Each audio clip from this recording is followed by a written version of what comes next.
Morning, কেমন আছো সবাই? চলে এলাম আবার একটি নতুন ভিডিও নিয়ে। আমার চ্যানেল মেলবং বেঙ্গল ইন মেলবানে তোমাদের সবাইকে স্বাগত জানাই। আজকে আমরা বেশ সকাল সকালই বেরিয়ে পড়েছিলাম। মোটামুটি সকাল 8টা সাড়ে 8টা নাগাদ বেরোলাম। আজকে আমাদের ঘোরার সেই রকম কোনো স্পেসিফিক লোকেশন নেই। ভাবলাম আজকে কাকু কাকিমাদের মেলবানের পাহাড়ি অঞ্চলে একটু ঘুরিয়ে আনি। তো মেলবানের সব থেকে কাছে যে পাহাড়টি তার নাম হচ্ছে ড্যান্ডেনং রেঞ্জেস। তো আজকে আমরা ড্যান্ডেনং রেঞ্জেসেরই বিভিন্ন জায়গায় ঘুরে বেড়াবো। প্রথমেই এসেছিলাম এখানকার বটানিক্যাল গার্ডেনে। বটানিক্যাল গার্ডেনে তো এখন চারপাশে দারুণ দারুণ ফুল। এই স্প্রিংয়ের সময়টা মেলবার্ন শহরে দারুণ লাগে। নতুন নতুন কত রকমের ফুল দেখা যায়। শুধু যে বাগানগুলোতেই থাকে তাই নয়, রাস্তার ধারে ছোট ছোট অজানা ফুলও প্রচুর দেখা যায়। পাশেই ছিল একটা রিজার্ভার, সেই জায়গাটাও এত সুন্দর করে সাজানো। এই রিজার্ভারের জল খাবার জল হিসেবে ব্যবহৃত হয়, সেই জন্য এই জায়গাটি খুব সুরক্ষিতভাবে রাখা আছে। আর এই চারপাশে জায়গাটি দেখো কি সুন্দর ভ্যালি। আজকের ওয়েদারটা একটু মেঘলা। যত সামারের দিকে এগিয়ে যাব তত দেখা যাবে এই জায়গাগুলো ট্যুরিস্টে ভরে থাকে। বিশেষ করে উইকেন্ডে অনেক লোকজনেই চলে আসেন এই সব জায়গায় সময় কাটাতে। আর সব জায়গায় তো বারবিকিউ থাকেই। এই রাস্তা দিয়ে গাড়ি চালিয়ে যাওয়ার সময় মনে হচ্ছিল যেন দার্জিলিং বা গ্যাংটকের কোনো একটি জায়গায় যাচ্ছি। কীরকম একটা নস্টালজিক লাগে না রাস্তার চারপাশে এইরকম লম্বা লম্বা গাছ আর তার মধ্যে দিয়ে গেলে। ঘুরতে ঘুরতে বেলা এখন প্রায় 11:30 বাজে। এরপরে আমাদের লাঞ্চের টাইম। আজকে আমরা বাইরে লাঞ্চ করব না, আমরা বাড়ি থেকেই খাবার দাবার বানিয়ে নিয়ে এসেছি, শুধু সেটাকে একটু গরম করে নিতে হবে। পাহাড়ে ঘেরা সুন্দর এই জায়গাটিকেই বাছলাম আজকে আমাদের লাঞ্চের জন্য। তো সেই রকম একটা জায়গাতেই বারবিকিউ রয়েছে, তো সেই বারবিকিউয়ে আজকে আমরা আমাদের খাবার গরম করে নেব।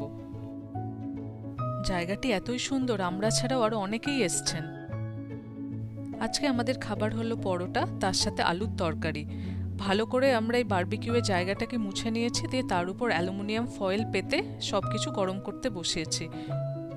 খাবারটা গরম হোক, তোমাদের চারপাশটা একটু দেখায়। এই ভ্যালিটা, এই গাছগুলোকে দেখতে কিন্তু অসাধারণ লাগছে।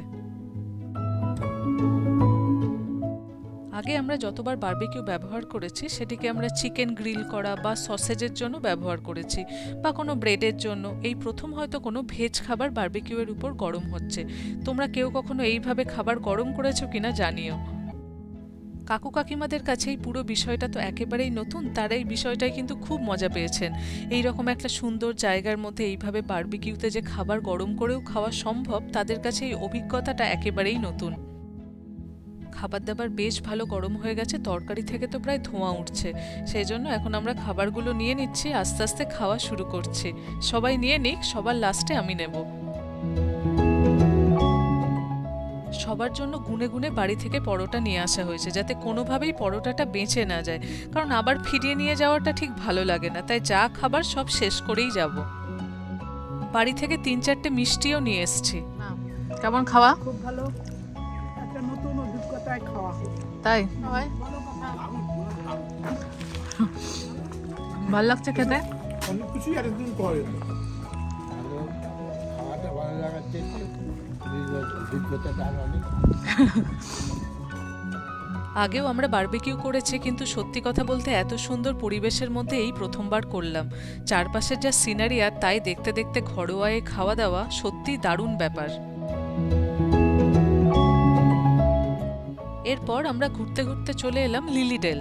জায়গাটির নাম কি সুন্দর না, লিলিডেল। এখানে রয়েছে বিশাল বড় একটা লেক। লেকটা দারুণ সুন্দর দেখতে। আর এর চারপাশে রয়েছে খেলার জায়গা, বাচ্চাদের প্লেয়িং এরিয়া, বড়দের জন্য জগিং করার জায়গা, মর্নিং ওয়াকের জায়গা, এই রকম ব্যাপার। এই লেকের উপর একটা ছোট্ট জেটি রয়েছে। জেটির একেবারে সামনে গিয়ে চারপাশটা দেখতে এত সুন্দর লাগছিল। দূরে দেখলাম কিছু লোকজন মাছও ধরছিলেন, আর অনেকগুলো হাঁস এইভাবে খেলা করছিল।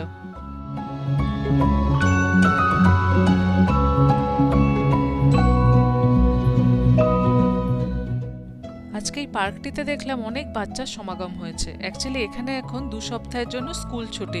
প্রত্যেক বছর সেপ্টেম্বর মাসের এই সময়টা বাচ্চাদের 2 সপ্তাহ করে স্কুল ছুটি থাকে।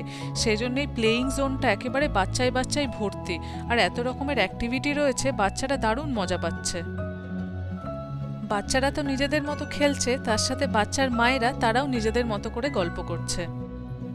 আমরা লিলিডেল থেকে বেরিয়ে পড়লাম, এখন আবার চলেছি সামনের দিকে। আর এই যে দুপাশে দারুণ একটা ভ্যালি, এই ভ্যালিগুলোকে বলা হয় ইয়ারা ভ্যালি। এই রিজিয়নটা ওয়াইনের জন্য খুব বিখ্যাত। এখানে অনেক রকমের আঙুর চাষ করা হয়, যেখান থেকে ওয়াইন প্রস্তুত করা হয়। সেই রকমই একটা ফ্যাক্টরিতে জাস্ট ঘোরানোর জন্য কাকু কাকিমাদের নিয়ে যাচ্ছে। এখানের এই ওয়াইন ফ্যাক্টরিগুলো খুব সাজানো গোছানো হয়। যত গরমকাল আসতে থাকে এখানে বিভিন্ন ওয়াইনারিগুলোতে ট্যুর হয়। তারা তাদের বিভিন্ন ওয়াইন টেস্টিং করান, আর সাথে থাকে দারুণ দারুণ টেস্টি খাবার দাবার। সেজন্য এই সব জায়গাগুলো খুব ওয়েল মেনটেন্ড। এই গাছটা একেবারে ফুলে ফুলে ভর্তি, দেখতে দারুণ লাগছে। আর এই ওয়াইনারিগুলোতে তুমি এসে এমনিই ঘুরে যেতে পারো, এলেই যে খেতে হবে তার কিন্তু কোনো মানে নেই। আমরা সেই রকমই একটা সুন্দর ওয়াইনারি দেখে ঘুরতে চলে এলাম। এখন যাচ্ছি তার পেছন দিকটায়। এই পেছন দিকটা থেকে দূরের ভিউটা দেখো কি দারুণ না, অসাধারণ লাগছে চারপাশের ওই পাহাড়ের সারি দেখতে। এখানকার পাহাড় তো খুব একটা লম্বা হয় না, কিন্তু দেখতে দারুণ লাগছে, তাই না?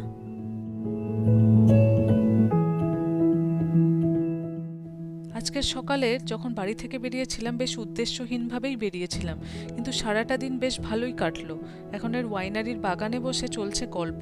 ওয়াইনারির এই বাগানগুলোতে এত সুন্দর সুন্দর চেয়ার টেয়ার রয়েছে, বসতে কিন্তু দারুণ লাগে। বসে তুমি ঘন্টাখানেক বন্ধুবান্ধব নিয়ে এসে গল্প করে কাটিয়ে দিতেই পারো। এখন মোটামুটি বিকেল 4:30 বাজে, আর কোথাও যাব না, এবার একেবারে বাড়ির দিকে ফিরবো। এখান থেকে দেখাচ্ছে আমাদের বাড়ি যেতে মোটামুটি 1.5 ঘন্টা সময় লাগবে, তো মোটামুটি 6টার মধ্যে আমরা মেলবার্ন ঢুকেই যাব। চলো তাহলে আজকের ভিডিওটা এখানেই শেষ করছি। আজকে সারাটা দিন কি করলাম তোমাদের সাথে সবটাই শেয়ার করলাম। আজকের এই ভিডিও তোমাদের কেমন লাগলো আমাকে কিন্তু অবশ্যই জানিও। ভালো লাগলে একটা লাইক করে দিও। আর আমার চ্যানেল যদি তোমাদের ভালো লাগছে তাহলে প্লিজ চ্যানেলটি সাবস্ক্রাইব করে আমার পাশে থেকো। তোমরা পাশে থাকলে আমি আরও অনেকের কাছে পৌঁছে যেতে পারি। আজ তাহলে আসি, সবাই খুব ভালো থেকো, দেখা হবে পরের ভিডিওতে। টাটা।